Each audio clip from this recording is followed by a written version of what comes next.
Hello, this is Stephanie from mypastcpaexam.com. Did you just get the bad news? Whether it's CPA, CMA, CIA, CFA, or other professional exams, I know it's devastating to fail when you have made a big investment in terms of time, money, and effort. If you're serious about getting this done, please go through this self-evaluation video with me on what possibly went wrong, and more importantly, how you can pass in your next attempt.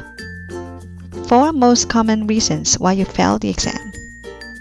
I have to say almost all candidates fail the exam because of the following: not enough time to study, not enough effort, not able to grasp the concepts, and not able to complete the exam within the testing period. Let's go through these one by one.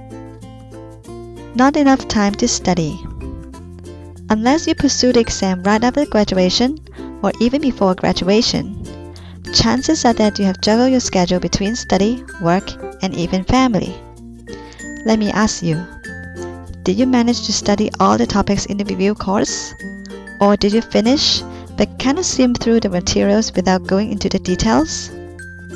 If the answer is yes, then congratulate yourself, because you have found the reason of your exam failure. Here are my suggestions. Complete the coursework. Continue to study where you left off, and work on the practice questions to make sure the concepts sink in. Find your weaker areas using the performance tracking tools. Most of the online test prep software have built-in performance tracking where you can easily identify your weaker areas. These sections should be your top priority, and make sure you redo the wrong ones and don't stop until you get them right for the right reason. Utilize your idle time. Have you tried waking up an hour earlier for this study? If you have a long commute, you can make use of the idle time reviewing the materials using flashcards, lecture notes, and audio reviews on portable device. Here's a collection of ideas from successful candidates on how to find more time to study. Create a more efficient study mode.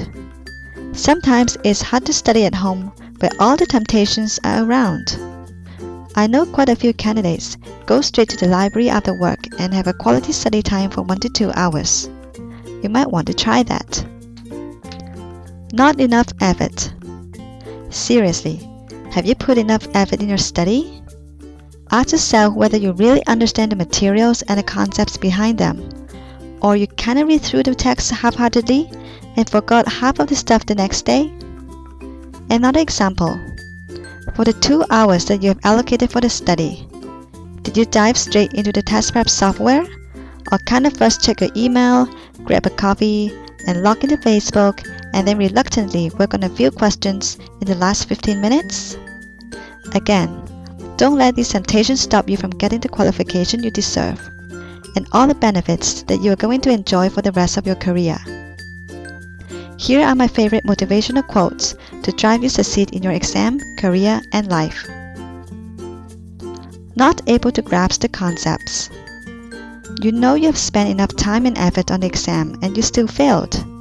So the next possible reason is that you didn't manage to understand the concepts after all. Is the review materials too general? Or is it too complicated to understand? You are most welcome to drop me a note and we can discuss further. Not able to complete the exam. Besides study strategies, exam taking strategies is important too. Many candidates seem to have failed because of poor time management. To put it simply, they were not able to complete all the questions in the exam. The best way to solve this is to work on as many practice questions as you can, so you can get used to read, think, and answer the questions in the same format as the exam. For CMA exam candidates, this means that you have to practice online in a simulated testing environment. Some of you may be thinking about walking away and giving up. This is the last thing you want to do. The score doesn't reflect your ability. It could simply mean a lack of study time and quite likely some luck. If you keep going and push a little bit harder on your next attempt, I'm sure you can nail it. You will find more tips on how to deal with your specific exam below this video. You are welcome to share your story here or directly on my website, and I'll try my best to help you out. Take a good break, spend some quality time with your family and friends, get recharged, and move on. You can do this. I look forward to hearing good news from you on your next exam.